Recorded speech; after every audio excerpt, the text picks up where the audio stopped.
Alors,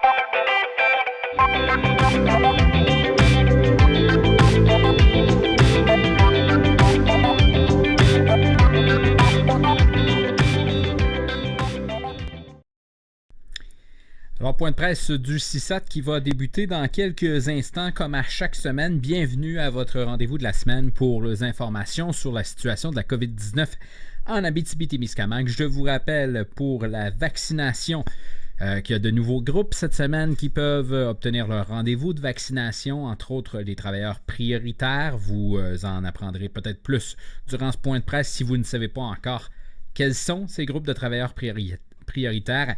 Il y a le réseau de la santé qui devrait également appeler les personnes malades, donc entre autres les gens atteints de cancer par exemple, qui devraient recevoir un appel pour se faire donner un rendez-vous de vaccination. Et sinon, il y a les 60 ans et plus qu'on vaccine en Abitibi-Témiscamingue. Le lien est au bas de l'écran pour la vaccination. Pour ceux qui sont en direct avec nous sur le web, n'hésitez pas à nous envoyer vos questions tout au long de ce point de presse. Ça va nous faire plaisir de tenter d'y répondre ou tenter d'obtenir des réponses de la part du CISAT aujourd'hui à vos questions à la maison. Évidemment, si vous êtes sur la télé, à Médiaté Télé, bonsoir ou bonjour.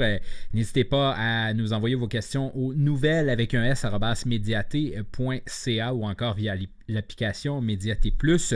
Et on pourra les poser la semaine prochaine ou au courant de la semaine via courriel. Donc, n'hésitez pas à nous joindre. Évidemment, pour le dépistage, je vous rappelle également les coordonnées covid19.quebec.ca ou encore le 1-877-644-4545 pour le dépistage. Et on va faire le tour en attendant le début du point de presse du CISAT de la situation en Abitibi-Témiscamingue. Le nombre de cas actifs en ce moment est à 45 en Abitibi-Témiscamingue. 2 hospitalisations, une personne qui se trouvait aux soins intensifs ce matin au moment d'obtenir le bilan selon le CISAT. 3 nouveaux cas dans le secteur de Rouyn-Noranda. Le CISAT nous disait que ce sont des personnes qui ont été en contact avec des cas déjà connus de la santé publique. On ne dénombre pas de nouveaux décès cette semaine. Le total des cas confirmés depuis le début de cette deuxième vague en Abitibi-Témiscamingue, 888. Et il y en a 838 de rétablis dans tout ça. On va parler de chiffres un peu en attendant le début de ce point de presse. On a eu la chance de parler à des responsables du bureau du ministre de la Santé, M. Christian Dubé, et d'obtenir les chiffres sur la vaccination en Abitibi-Témiscamingue. On a su combien de doses on allait ou on avait reçu en avril. Donc, pour la première semaine d'avril, on nous disait 3510 doses de Pfizer Moderna, 1300 de Pfizer-BioNTech, 1300 de Moderna. La semaine du 12, qui est cette semaine, on devait ou on a reçu, il y a certains délais, 3510 doses de Pfizer-BioNTech et 1800 doses qui étaient destinées aux pharmacies. On sait que la pharmacie vient à Hearne, Blanchette et Lamarre du côté d'Amos, qui a déjà comblé ses plages de vaccination pour la semaine prochaine. J'ai vu tantôt sur le site Clic Santé une pharmacie de Malartic qui s'ajoutait à cette vaccination-là. Évidemment, on verra qu'est-ce qu'il en est pour le déploiement de tout ça. Sinon, dans la semaine du 19 avril, on nous parle de 4680 doses de Pfizer-BioNTech et 2400 doses de Moderna. Et dans la semaine du 26 avril, 4680 doses de Pfizer-BioNTech. Évidemment, la question que l'on se pose à travers tout ça, c'est à savoir, qu'en est-il des doses pour la deuxième dose dans ces doses qui sont reçues en Abitibi-Témiscamingue? On tentera de savoir ce qu'il en est de ce côté-là. Quand est-ce que la population en général également peut s'attendre à ce qu'on ouvre la vaccination de façon plus ouverte? À suivre, on va tenter de voir la planification des prochaines semaines au niveau de la vaccination en Abitibi-Témiscamingue à ce point de presse qui devrait débuter dans quelques instants. Donc, je vous rappelle, si vous avez des questions pour nous, n'hésitez pas à les écrire dans les commentaires sur notre page Facebook. Si vous avez des symptômes de la COVID-19, vous pouvez aller faire un dépistage. Et ça se fait toujours sur rendez-vous. Donc, il n'y a pas de clinique sans rendez-vous en ce moment. COVID-19 vacciner.québec.ca 1-877-644-4545 et la vaccination si vous faites partie d'un groupe prioritaire ou encore vous avez 60 ans. Bonjour à tous, mon nom est Sarah Charbonneau. Je vous souhaite la bienvenue à ce point de presse hebdomadaire du Centre intégré de santé et de services sociaux de l'Abitibi-Témiscamingue du 15 avril. 4 porte-paroles sont présentes aujourd'hui pour présenter d'une part le bilan de la campagne de vaccination ainsi que l'état de situation épidémiologique. Ces porte-paroles sont d'une part Mme Caroline Roy, PDG, Mme Katia Châteauvert, directrice régionale de la campagne de vaccination COVID, Dr Lise Landry, directrice de santé publique, ainsi que Dr Omobola Sobanjo, médecin spécialiste en santé publique. Madame Roy, la parole est à vous.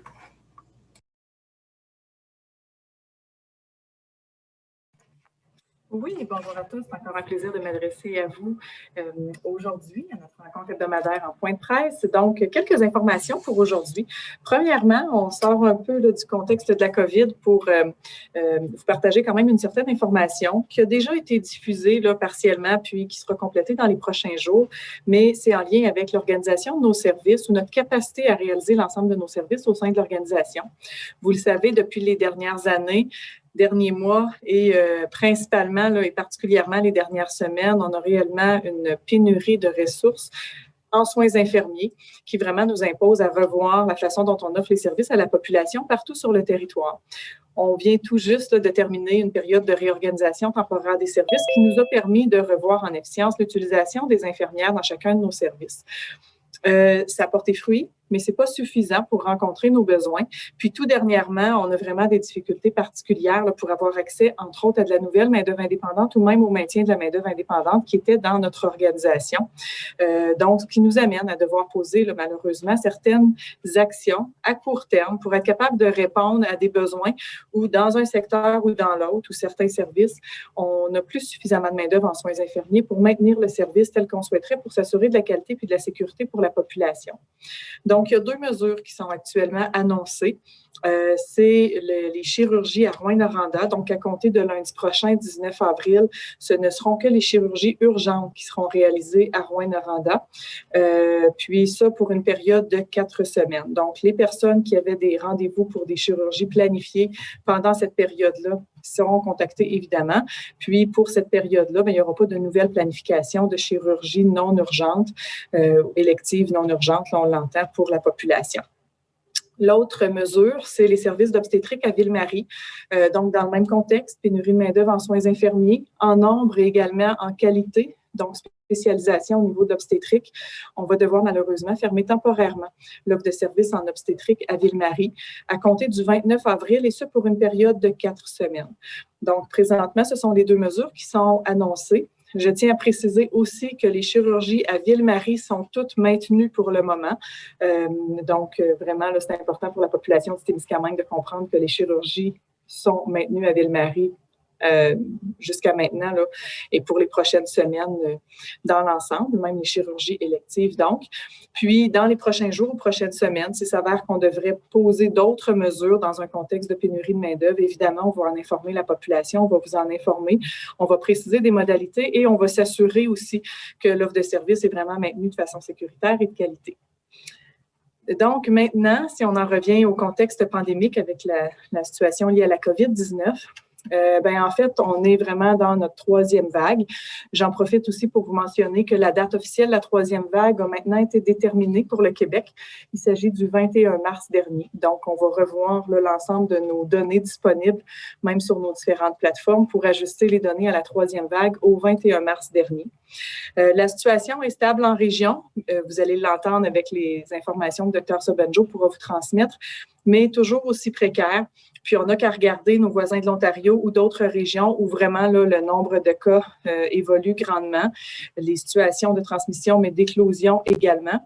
Puis, ce qui préoccupe particulièrement le réseau de la santé et services sociaux, c'est l'augmentation des hospitalisations. On en a parlé dans les dernières semaines, mais vraiment, les hospitalisations pour la clientèle dans cette 3e vague avec le profil d'admission, là, donc des hospitalisations qui se font, c'est des personnes souvent plus jeunes, puis qui qui restent plus longtemps aussi dans les hôpitaux, donc dans les lits d'hôpitaux et particulièrement aux soins intensifs pour une durée plus longue. Donc, une préoccupation qui est partagée par la province, par nous également. Présentement, seulement 2 personnes hospitalisées dans notre centre désigné à Rouyn-Noranda, une aux soins intensifs, une à l'unité de médecine. Donc, on n'est pas encore dans la situation préoccupante que d'autres vivent actuellement, mais on se prépare à être capable d'accueillir plus d'hospitalisations et de gens qu'on devrait admettre en lien avec la COVID dans les prochaines semaines ou prochains mois si ça se présente. J'en profiterai aussi pour faire le rappel des nouvelles mesures. Donc, hier, une annonce d'assouplissement au niveau de certaines mesures quant au port du masque au couvre-visage pour les activités extérieures. Donc, je vais le préciser. Donc, pour toute activité sportive, récréative, vraiment, le port du masque est requis à partir du moment où la distanciation sociale n'est pas possible de 2 mètres.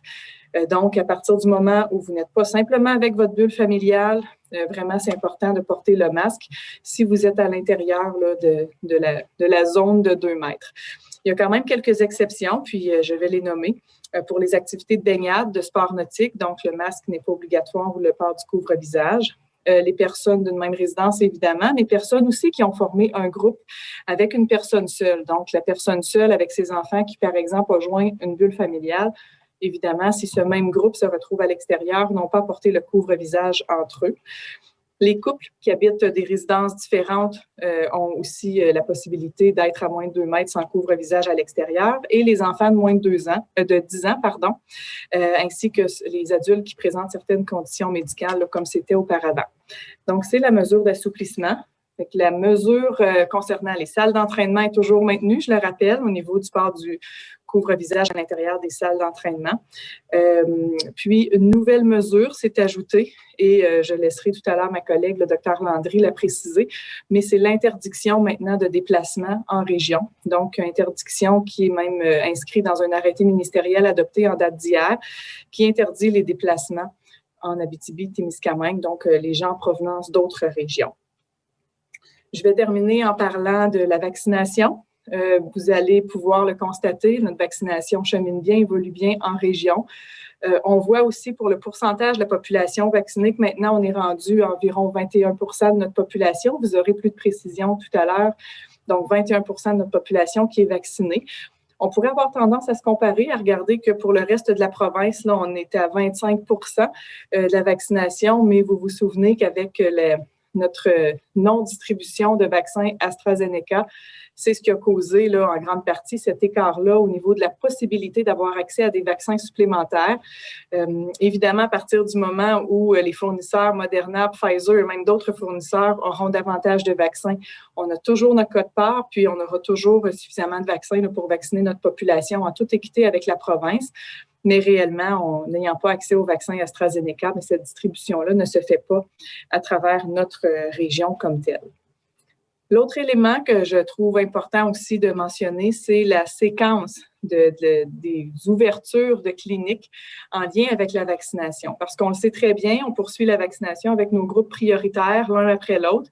Et à partir du moment où on a un nouvel arrivage confirmé, on ouvre de nouvelles cliniques et souvent, on ouvre aussi un nouveau groupe prioritaire. Ce que ça peut produire, c'est qu'effectivement, si on a ouvert une clinique la semaine dernière puis qu'on était à vacciner les 60 ans et plus, bien, une personne peut avoir un rendez-vous pour une clinique à ce moment-là, donc la semaine prochaine, les semaines suivantes, selon la disponibilité des plages. Si aujourd'hui, j'ai la confirmation qu'on a une réception de vaccins dans les prochains jours, bien évidemment, ça nous permet d'ouvrir de nouvelles cliniques. Et à ce moment-là, bien, si c'est un nouveau groupe prioritaire, par contre, qui est associé, ça pourrait aussi permettre à une personne qui est d'un groupe prioritaire différent d'avoir un vaccin à une date précédente à ceux qui sont déjà pris. Et ça va se produire tout au long de notre campagne de vaccination parce qu'on est vraiment tributaire de la réception des vaccins. Donc, ce que je souhaite vous dire, c'est que c'est pas important si votre voisin ou votre connaissance a un rendez-vous lié à la vaccination de la COVID une semaine ou 2 avant vous, ou quelques jours avant vous ou après vous. L'important, c'est vraiment là, que tout le monde soit vacciné. Puis cette séquence-là de vaccination en lien avec les groupes prioritaires, elle est bien respectée au niveau de notre région. L'important, c'est de retenir qu'il y aura des vaccins pour tout le monde et qu'au 24 juin, vraiment, chaque adulte là, en région qui aura souhaité se faire vacciner aura sa première dose. Je vais simplement terminer en vous mentionnant que notre prochain groupe prioritaire pour nous, sur lequel là, on souhaite développer les prochaines plages, mais qui ne sont toujours pas ouvertes, sera probablement les 55-59 ans. Donc, on souhaite vraiment là, travailler dans le sens de pouvoir ouvrir ces plages-là le plus rapidement possible. Sur ça, je serai disponible pour répondre à vos questions. Je vous remercie. Merci, Mme Roy. Mme Chateauvert, je vous invite à poursuivre.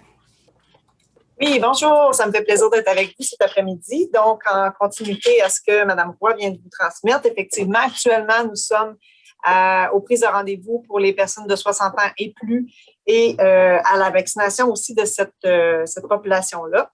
Donc, actuellement, nous avons des plages disponibles là, dans presque toutes les MRC. Rouyn-Noranda, là, présentement, il reste quelques rendez-vous disponibles. Donc, dès que nous aurons des confirmations supplémentaires de vaccins, nous pourrons rouvrir d'autres plages pour ce secteur. Nous sommes aussi à la vaccination des travailleurs de la santé de notre établissement, c'est-à-dire le 6 de l'Abitibi-Témiscamingue, qui sont considérés phase 1 et phase 2. Et aussi, depuis la semaine dernière, nous avons la vaccination des travailleurs de la santé phase 2 dans le domaine privé. Donc, ces gens-là ont reçu via leur ordre professionnel ou leur association une information qui pouvait s'inscrire là, pour la vaccination et une preuve, dans le fond, leur sera demandée lors de la vaccination dans les sites.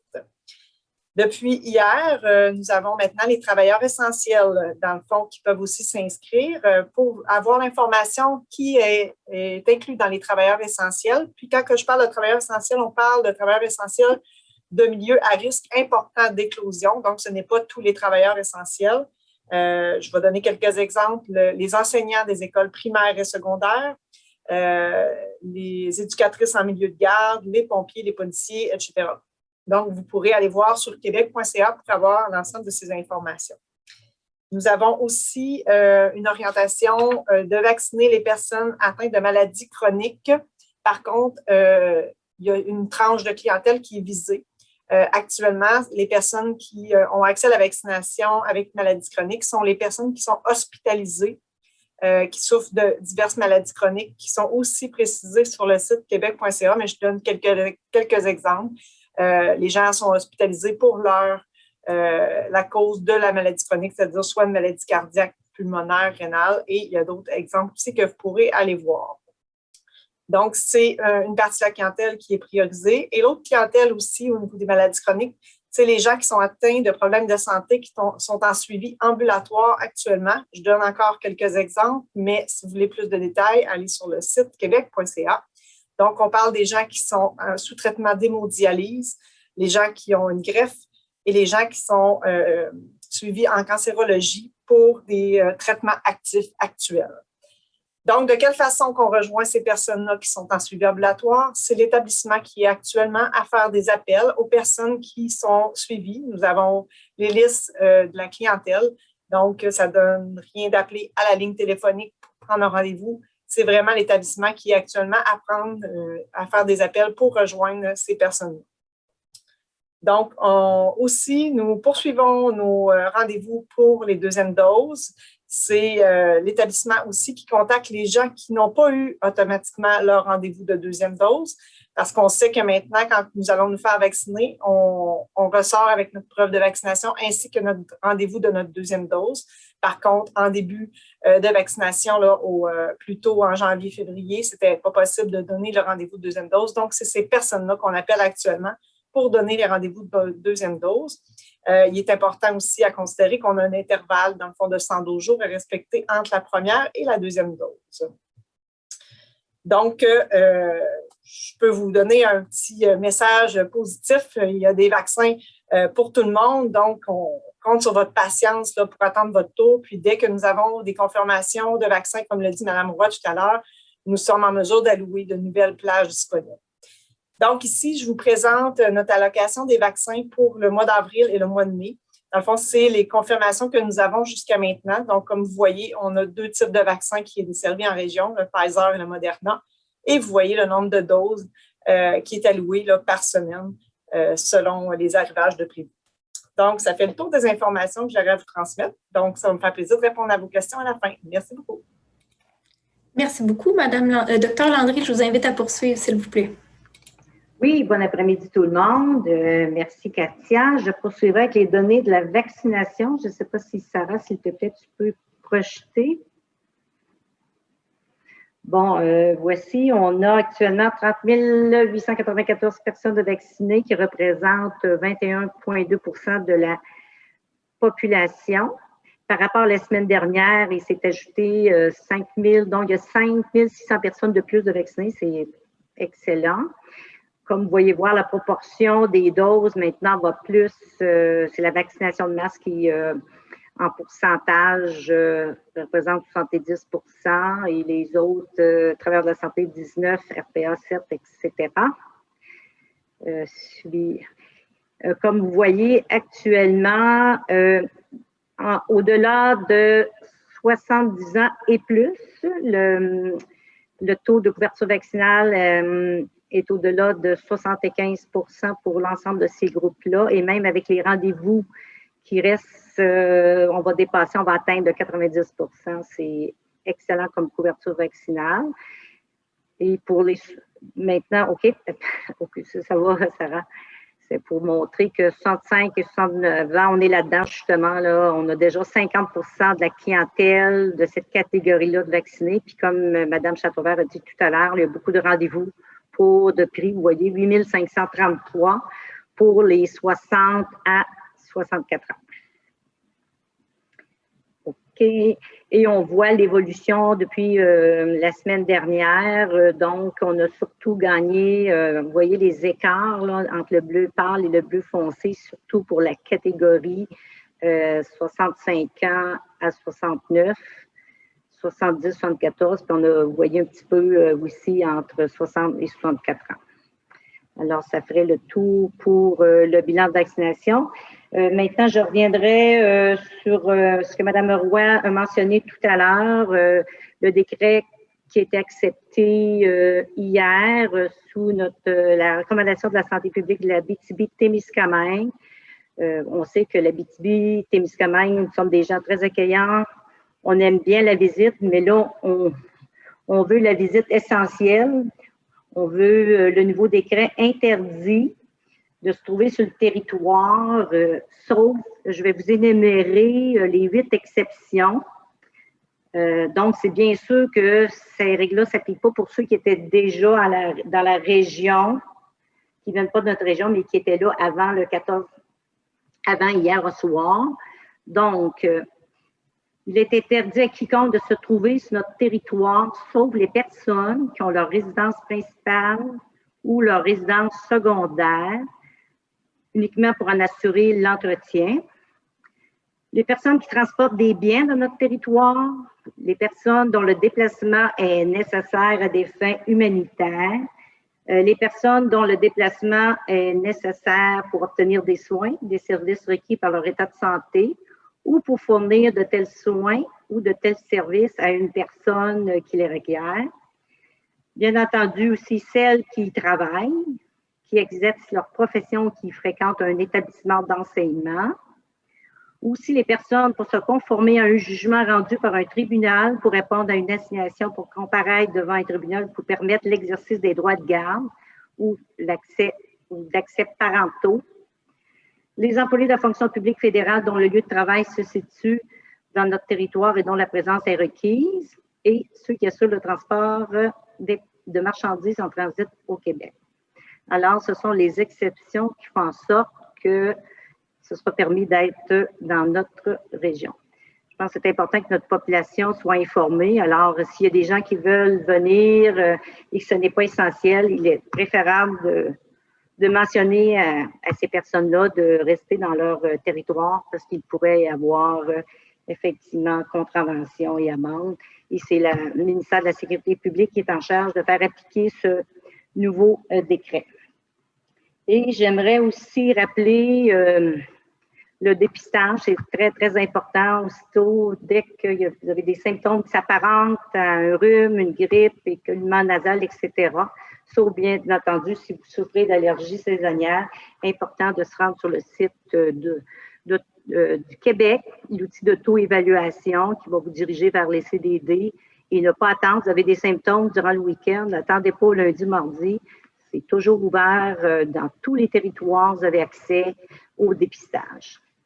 Alors, merci. Ça ferait le tour pour mes messages. Merci beaucoup, Dr. Landry. Dr. Sobanjou, je vous invite à compléter l'information. Oui, bonjour. Merci beaucoup pour cette opportunité de partager les données épidémiologiques. Donc, en date d'hier, nous avons eu 3 nouveaux cas qui se sont ajoutés et ces 3 cas sont dans l'MSC de Rwanda, ce qui porte le nombre total des cas à 888. De ce nombre, nous avons 45 cas qui sont toujours actifs, dont 25 sont dans l'MSC de Rwanda, 13 dans l'MSC de Vallée de l'Eau, et moins de 5 dans les 12 autres MRC Abitibi et Témiscamingue. Il n'y a aucun cas actif dans l'MRC d'Abitibi-Ouest. Pour ce qui est de l'hospitalisation, Mme Roy a mentionné tantôt que nous avons 2 personnes hospitalisées. En ce qui concerne les données de variants, nous avons actuellement 213 cas qui sont liés aux variants, dont 15, une augmentation des 15 depuis jeudi dernier. De ce nombre, nous avons 5 qui se sont ajoutés hier. Comme vous pouvez constater dans le graphique, il y a le taux de l'incidence quotidienne par 100 000 habitants en Abitibi-Témiscamingue, bien que ça monte vers la fin mars, est en train de descendre encore, alors que le taux, l'incidence quotidienne par 100 000 habitants pour la province est toujours en augmentation. Donc, c'est important. Les mesures que nous allons prendre au cours des prochaines semaines vont nous aider à démarrer à ce niveau ou même aller plus bas. Mais ça va être important de respecter les nouvelles consignes que nous avons. Dans les dernières semaines, nous avons 2 nouvelles éclosions au milieu de travail qui se sont ajoutées pour un total de 52 éclosions pour la 2e vague, dont 3 éclosions toujours actives. Le nombre de tests qui a été effectué, c'est près de 2500 tests de dépistage ont été également effectués dans la dernière semaine. Donc, on vous encourage, les efforts que tout le monde contribue, fait une différence et ça va être important qu'on le maintienne. C'est important aussi qu'il n'y a pas une introduction soutenue de variants anglais. Donc, on a déjà fait face aux variants sud-africains. On ne veut pas que le variant anglais, qui est plus prédominant dans d'autres régions, se trouve également en Abitibi-Témiscamingue. Merci beaucoup. Merci beaucoup, Dr. Landry. Dr. Sobanjou, je m'excuse. Nous en sommes à la période de questions. J'invite les représentants des médias à adresser leurs questions, une question à la fois, s'il vous plaît. Première question en provenance de Annie-Claude Luneau de Radio-Canada. Bonjour, je voudrais parler de vaccination. Donc, ma question s'adresse à Mme Châteauvert, mais aussi possiblement à Mme Roy. Vous nous avez donné les chiffres, puis en appelant à la patience, mais je donne quand même d'autres chiffres. Donc, l'Abitibi-Témiscamingue, on est à 21,2 % Si on prend d'autres régions dites éloignées, Côte-Nord, on en est à 38 % de personnes vaccinées. La Gaspésie, les îles, 40 % Le Bas-Saint-Laurent, 27,3 % Je comprends les raisons que vous nous avez données, mais est-ce que tout est fait pour qu'on ait cherché les vaccins qu'on a besoin? Parce qu'on le voit, la situation dans le milieu de la santé est très, très fragile. On le voit avec l'annulation des chirurgies. On a la frontière avec l'Ontario où c'est très difficile en ce moment. Est-ce qu'on ne devrait pas accélérer la cadence en Abitibi-Témiscamingue et est-ce que la pression politique est mise? Oui, bonjour, merci pour la question. Donc, si je peux répondre à la question de Mme Luneau, effectivement, actuellement, la situation est prise en charge au niveau de notre région afin justement de, comme Mme Roy l'a expliqué tout à l'heure, considérant l'AstraZeneca qui n'était pas distribué en Abitibi-Témiscamingue en lien avec le variant sud-africain. Donc, on est justement là, sur le dossier là, afin de pouvoir recevoir là, de nouvelles doses de vaccins pour répondre à notre population et ainsi reprendre là, le temps au travers les semaines qui viennent là, pour, dans le fond, être à peu près au même niveau que les autres régions du Québec. Là. Merci, Katia. Puis, je vais simplement compléter en mentionnant qu'il y a certaines des régions que vous avez identifiées comme des régions dites éloignées qui sont réellement considérées comme des régions éloignées, donc qui ont pu bénéficier là, d'une vaccination beaucoup plus élargie au sein de leur population que nous, qui ne sommes pas considérés comme une région éloignée ou isolée. L'autre élément, bien, c'est vraiment là, en lien avec la distribution de vaccins, mais oui, notre situation est bien considérée. Il y a des échanges quotidiennement à savoir quelle est la progression là, de notre région par rapport aux autres régions, mais aussi tenant compte de notre situation épidémiologique. Puis ça, je pense qu'il faut vraiment s'en souvenir là, actuellement, le fait qu'on soit sous contrôle et que d'autres régions, vous l'avez vu, ont complètement perdu le contrôle au niveau de la transmission des éclosions. Bien, ça, c'est positif pour notre population, pour notre région, mais évidemment, fait en sorte que d'autres régions là, bénéficient actuellement de certains approvisionnements en vaccins. Puis on serait content que ce soit le cas si c'était notre situation, ce qui a d'ailleurs été le cas au début là, de cette troisième vague ou fin de deuxième vague. Prochaine question, M. Philippe Doherty de CKVM. Juste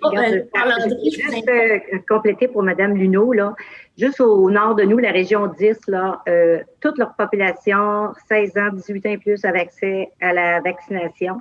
Puis comme Caroline nous expliquait, Gaspésie, île-de-la-Madeleine, toutes les îles de Madeleine, il y a une distinction entre régions éloignées et isolées.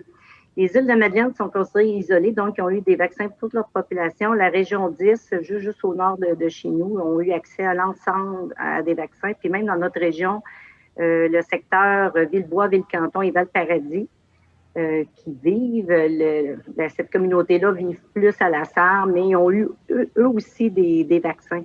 Fait que c'est ce qui explique là, la différence de pourcentage, l'écart. Oui, j'aurais pu donner à peu près toutes les autres régions parce qu'on est la région où le pourcentage est le plus bas en ce moment. Là, je vous ai donné ceux-là, mais ça s'applique aux autres régions aussi. Oui, tout à fait. Comme Mme Roy expliquait, à cause là, de l'explosion du nombre de cas dans leur territoire. Oui, tout à fait. Merci beaucoup, M. Doherty. Oui, donc on nous parle de 215 cas de variants sud-africains en région. Est-ce qu'on a des statistiques pour les différentes MRC? Est-ce que la présence du variant est limitée à la MRC d'Abitibi ou ça s'est répandu ailleurs aussi? Merci beaucoup de votre question. Je n'ai pas le chiffre exact par MRC, mais je pourrais vous confirmer que les cas de variants ont été confirmés principalement dans la MRC de Vallée-de-l'Or et dans la MRC d'Abitibi. Est-ce qu'il y a des cas dans la MRC de Témiscamingue? Non, on n'a pas eu de cas associés aux variants dans la MRC d'Abitibi, de Témiscamingue pour l'instant. Merci. Merci. Prochaine question, M. Rémi Saint-Amand de TVA Abitibi. Oui, bonjour. Ma question va s'adresser à Mme Caroline Roy. C'est par rapport à la pénurie de main-d'œuvre. On voit les annonces, là, le CISAT qui prend des mesures qui, on va se le dire, déchirantes. On doit chercher des solutions présentement. On se donne combien de temps avant que la situation devienne réellement, vraiment problématique? Est-ce une question de semaines ou même de jours pour trouver des solutions à tout ça? En fait, j'aimerais vous dire de jour. Les actions sont réalisées quotidiennement là, pour tenter de trouver différentes solutions avec également des leviers qui sont probablement hors de notre portée, mais qui sont à d'autres niveaux là, et des échanges ont lieu également en ce sens-là.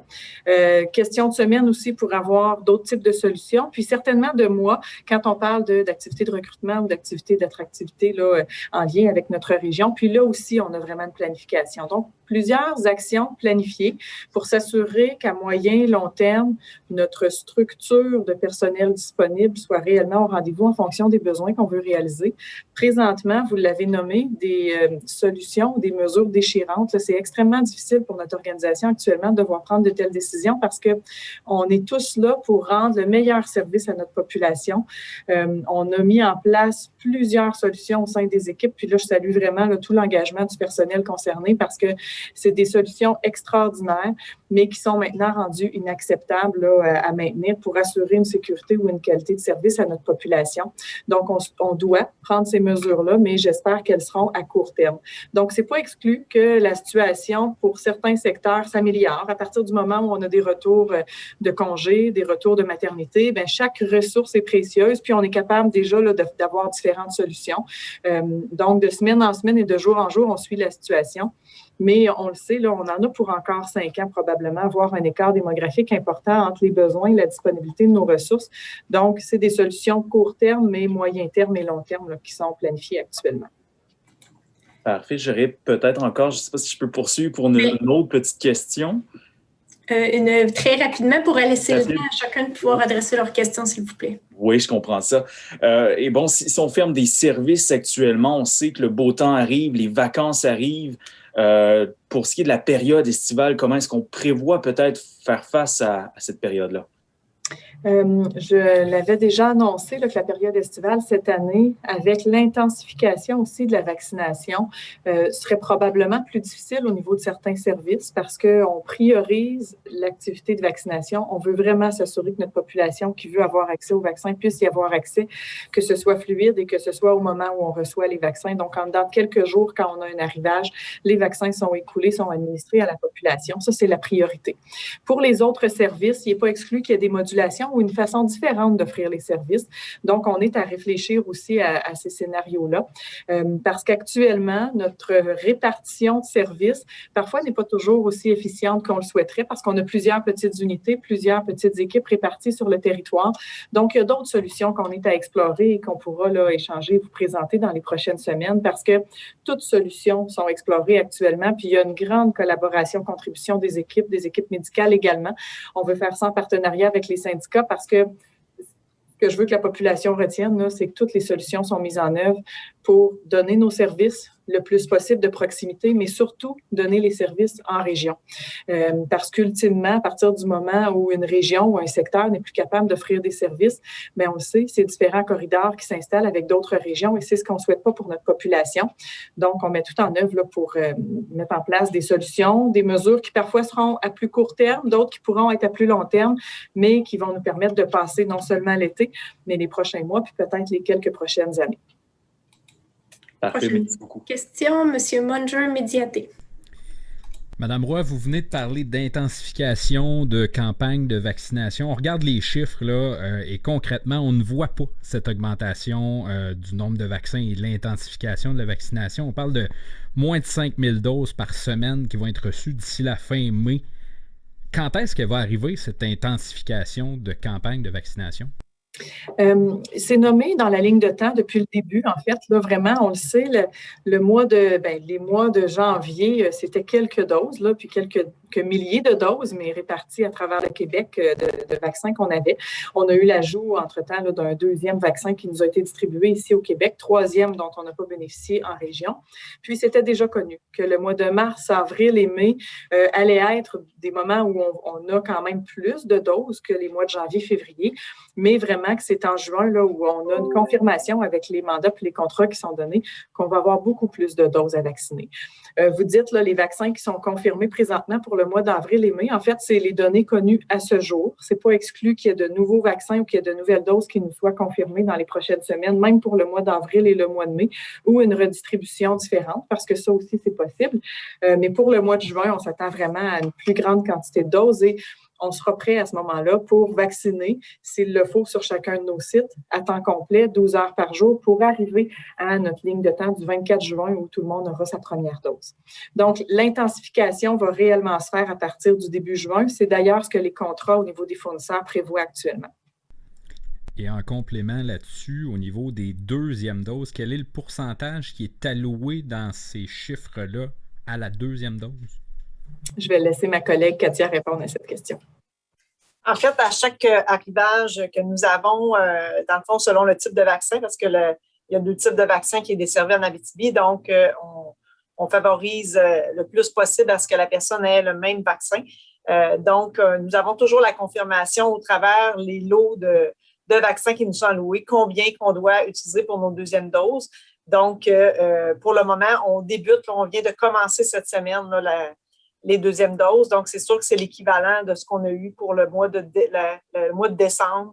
Et là, on commence avec les deuxièmes doses des gens qui ont été vaccinés en janvier. Donc, au travers les chiffres que vous avez vus tout à l'heure, là, nous avons toujours nos deuxièmes doses. Je n'ai pas le pourcentage exact là, de deuxième dose là, parce que c'est vraiment relatif à ce qu'on a eu dans les mois précédents. Là.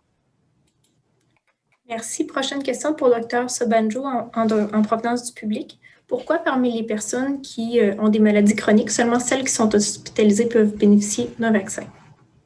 Merci beaucoup pour la question. Pour comprendre le raisonnement en arrière, les personnes ayant une maladie chronique qui ne sont pas hospitalisées auront l'occasion également de se faire vacciner.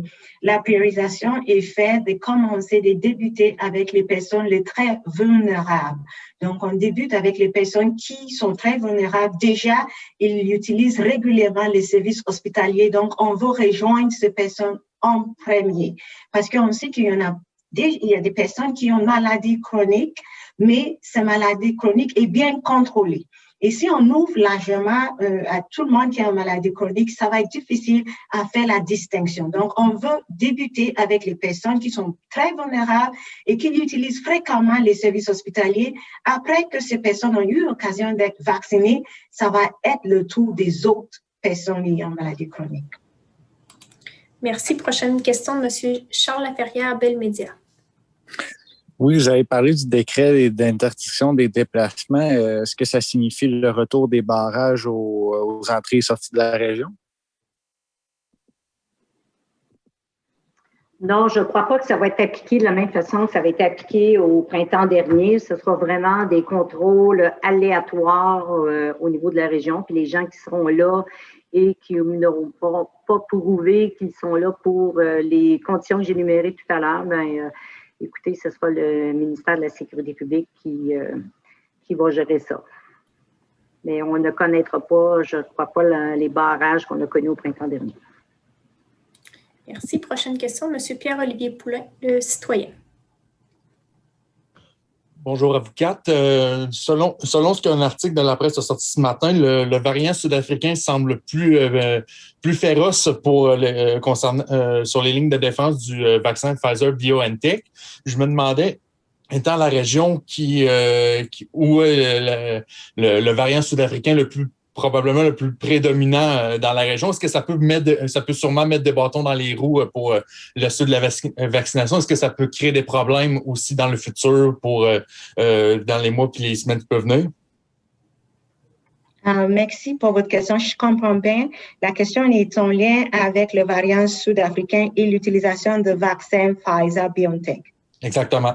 C'est une étude israélienne disait que le variant sud-africain serait plus fait en sorte qu'il rendrait le vaccin Pfizer moins efficace. Oui, donc merci beaucoup. Donc,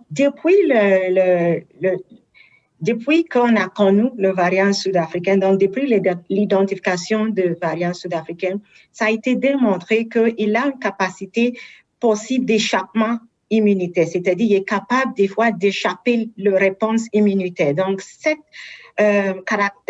caractéristique n'est pas nouveau. Et si vous voyez dans le données de l'Israël, il mentionne que oui, ça semble que lorsqu'on voit une efficacité un peu moins grande, c'est face au variant sud-africain. Donc oui, exactement. Nous, on sait que ça peut faire en sorte qu'il y aura des gens qui vont être vaccinés, mais qui peuvent, c'est peut-être le nombre de personnes qui vont être vaccinées dans notre région, qui vont quand même avoir la COVID, serait peut-être un peu plus que dans une autre région où il n'y a pas de variant sud-africain. Mais déjà, il y aura une efficacité qui est plus que zéro si la personne n'est pas vaccinée du tout. Et cette capacité ou cette caractéristique du variant s'applique à tout vaccin ou tout vaccin confondu. Donc, il n'y en a pas une qui est mieux que d'autres. C'est-à-dire, il applique pour tous les vaccins. Mais le Pfizer est quand même mieux que AstraZeneca. C'est pour ça qu'on n'est pas allé avec AstraZeneca dans notre région. Parfait. Puis juste pour une question complémentaire, le ministre Dubé a sorti cet après-midi qu'il pourrait peut-être ouvrir la vaccination à la population générale d'ici la fin mai. Est-ce que vous pensez que l'Abitibi-Témiscamingue peut se rendre à ce rythme-là, rattraper le retard et faire en sorte que les personnes de 18 à, mettons, 50-55 ans puissent avoir accès au vaccin d'ici la fin du mois de mai? Donc, merci pour la question. En fait, effectivement, ça se peut que ça soit la priorité qui soit déterminée là, par le ministère. Il y a des discussions actuellement pour les poursuites pour la clientèle. Donc, si effectivement nous avons des arrivages de vaccins suffisants, là, Mme Roy a parlé tout à l'heure, on s'attend vraiment en juin à avoir une très bonne livraison au Québec de vaccins.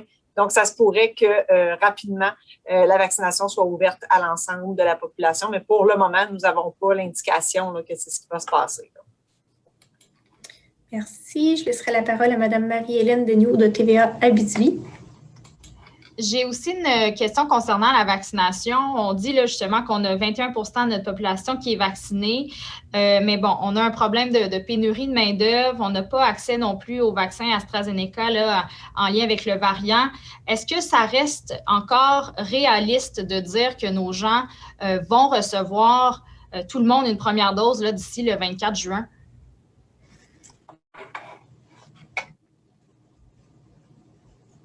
En fait, merci pour votre question. Votre question est à savoir si nous avons le nombre de vaccins nécessaires, est-ce que nous serons en mesure de vacciner? Je peux vous confirmer, comme Mme Roy l'a précisé tout à l'heure, la vaccination, c'est une priorité pour notre établissement. Donc, nous allons tout mettre en place pour être en mesure de vacciner. Je peux vous dire qu'on aura des collaborations avec des entreprises actuellement qui nous ont offert là, de la collaboration avec de leur personnel. On a aussi beaucoup de personnes qui travaillent actuellement au privé qui ont donné leur nom aussi pour venir travailler dans nos cliniques, que ce soit comme injecteurs ou d'autres titres. Donc, nous sommes confiants là, que nous serons en mesure là, d'atteindre la vaccination avec le nombre de vaccins que nous allons avoir en juin. Si on doit vacciner 7 jours par semaine dans tous nos sites à plein effectif, 12 heures par jour, on va être en mesure de le faire. Merci, Mme Luneau. Oui, j'aurais une question sur le décret concernant les déplacements. Donc, on comprend que les gens ne peuvent pas venir en Abitibi-Témiscamingue, mais que se passe-t-il des gens de notre région qui vont dans une autre région? Est-ce qu'il y a une quarantaine à respecter? Est-ce qu'il y a des mesures à ce niveau-là? Bon, bonne question, Mme Luneau. Bon, on sait que les déplacements ne sont pas recommandés d'une région à l'autre, sauf que dans ce nouveau décret là, qui interdit les déplacements dans 2 régions du Québec, là, Côte-Nord, Abitibi-Témiscamingue.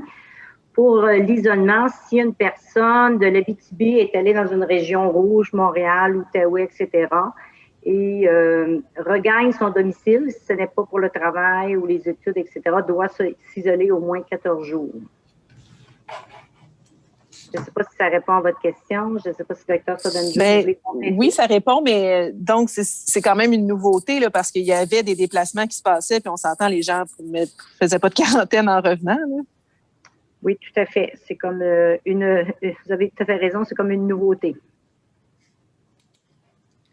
Merci. Monsieur Laferrière. Oui, question concernant... je vais faire un suivi là-dessus.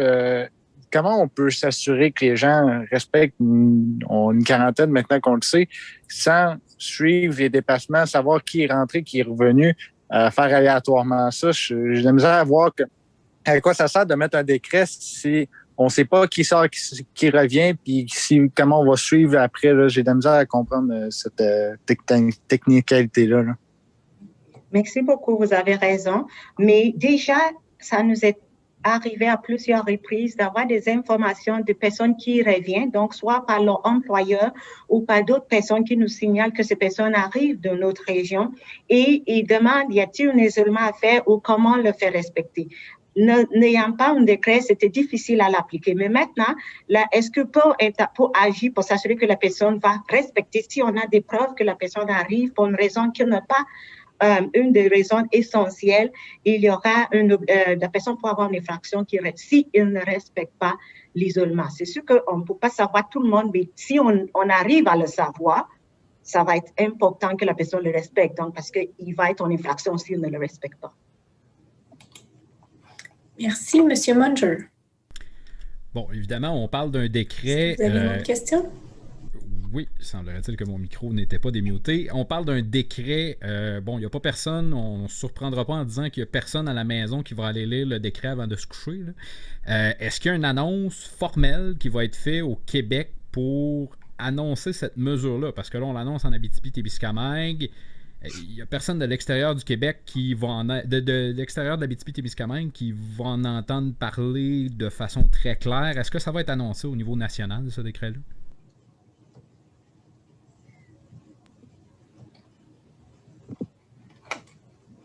Vas-y, Boule.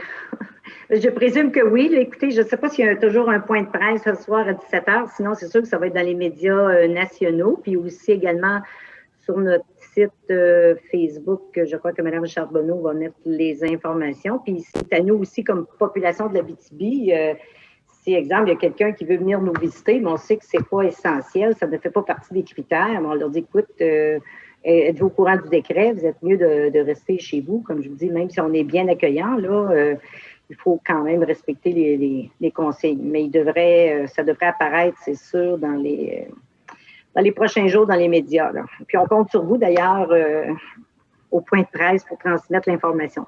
Merci beaucoup. Merci, Mme Daigneault. Oui, j'ai une question aussi en lien avec le décret.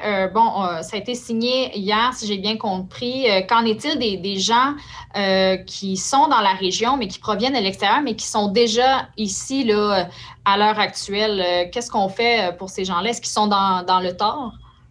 Non. Pour ces personnes-là, comme j'ai mentionné, j'ai peut-être pas été assez claire. Pour les personnes qui étaient déjà dans la région avant hier au soir, ça ne s'applique pas jusqu'à leur sortie. Merci. Est-ce que ça répond à votre question?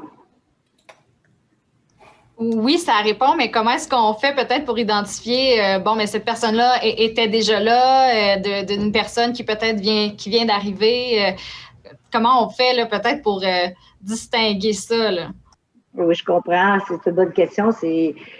Je vais vous dire, ce sera peut-être un peu le casse-tête de la sécurité publique, mais je pense que ça peut être facile de démontrer, je ne sais pas, moi, par des transactions bancaires ou je ne sais pas trop quoi, la journée d'arrivée ou pas, là, mais je crois que la sécurité publique aura des trucs pour valider le tout. Merci. Alors, on pourra prendre une dernière question parmi ceux qui ont la main levée. Monsieur Laferrière. Oui, je suis une sous-question concernant on a parlé de l'efficacité de Pfizer puis le variant sud-africain qui est capable de un peu éviter de certains côtés. Est-ce que ça pourrait jouer dans le fait qu'on aurait plus de vaccins, soit de Moderna et peut-être même dans le futur, peut-être Johnson & Johnson? Est-ce qu'il y a un moyen d'éviter ce contournement-là, de contrer ce variant-là qui semblerait plus fort, là? Premièrement, je vais débuter en disant que à un moment donné, donc fin février, le variant était prédominant. Donc, presque tous nos cas qui étaient positifs étaient liés au variant. Maintenant, le pourcentage de nos cas positifs qui sont liés au variant, c'est à 55%. Donc, on constate une diminution. On va continuer à le surveiller. Donc, ça va nous aider. Ça veut dire qu'il y a un contrôle sur le variant. Donc, ça se peut que si quelqu'un va rentrer en contact avec le virus, ça se peut que ce ne sera pas le variant sud-africain. Donc, il va être protégé efficacement à tout niveau là, par le vaccin. Toutefois, le variant, c'est pas encore disparu. Là.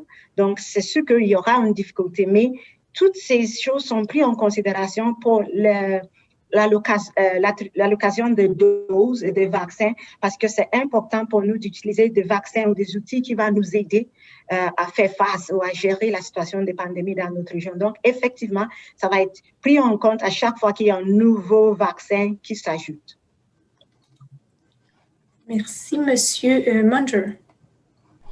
Oui, avant de compléter, est-ce qu'on peut vous entendre un petit peu sur la vaccination en pharmacie? Il y a le bureau de Christian Dubé qui me confirmait 1800 doses cette semaine, qui devaient arriver cette semaine pour les pharmacies de l'Abitibi-Témiscamingue.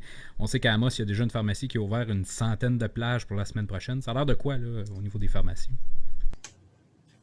Donc, merci pour la question. Effectivement, là, nous avons 17 pharmacies, là, puis je ne les ai pas toutes identifiées nécessairement, mais en Abitibi-Témiscamingue. La majorité des pharmacies, on parle de 100 vaccins qui ont été alloués. Puis, les vaccins devraient arriver la semaine prochaine là, pour la vaccination en pharmacie. Donc, probablement là, qu'on va commencer à avoir d'autres plages Clic Santé qui vont être offertes pour la population. Juste préciser que pour la vaccination en pharmacie, les gens doivent s'inscrire directement sur le site de Clic Santé. La centrale téléphonique qui est en place actuellement avec Service Québec et notre centrale en région n'est pas ne peut prendre des rendez-vous sur les plages, dans le fond, de pharmacie. Par contre, ce qu'on peut faire, c'est d'accompagner au téléphone la personne qui est en train de s'inscrire en ligne. C'est ce qu'on va pouvoir offrir parce que nous, on n'a pas accès à ces plages-là. Donc, moi, je comprends que probablement au courant de la semaine prochaine, là, il y a des pharmacies qui vont commencer à faire de la vaccination. Donc, on est très contents. Ça va aussi augmenter là, la vaccination dans notre région. Une dernière question pour aujourd'hui de M. Doherty. Oui, on a parlé du décret qui empêche les gens des autres régions à venir circuler ici en région. Qu'en est-il de la circulation entre les différents secteurs de la région, entre les différentes MRC de l'Abitibi-Témiscamingue? Il n'y a pas d'interdiction, mais c'est toujours important de les éviter, c'est d'éviter tout déplacement tout court. Donc, si on n'a pas besoin d'y aller dans un autre secteur, parce que comme vous pouvez constater, la transmission de virus se promène. Donc, à un moment donné, c'est dans un MRC, l'autre fois, c'est ailleurs. Et ça se promène parce qu'il y a des gens qui se promènent. Donc, c'est important de limiter nos déplacements d'une MRC ou d'une ville à l'autre pour juste des besoins essentiels. Merci. Merci. Merci à nos porte-paroles. Ça mettrait fin au point de presse du jour. Merci aux représentants des médias, à la population. Alors, sur ce, je vous souhaite une belle semaine. Alors voilà, mesdames, messieurs, ce point de presse qui se termine au niveau du CISAT. Interdiction aux visiteurs non essentiels de venir en Abitibi-Témiscamingue. Un décret qui a été signé hier, dont on n'avait pas entendu parler depuis hier. Alors, on pourra vous avoir quelques détails supplémentaires sur le médiaté.ca, évidemment, avec les détails entourant ce décret-là. Là-dessus, mesdames, messieurs, je vous souhaite une excellente fin de journée. N'hésitez pas à télécharger l'application Médiaté Plus en vous rendant au médiaté.app et je vous dis à la semaine prochaine.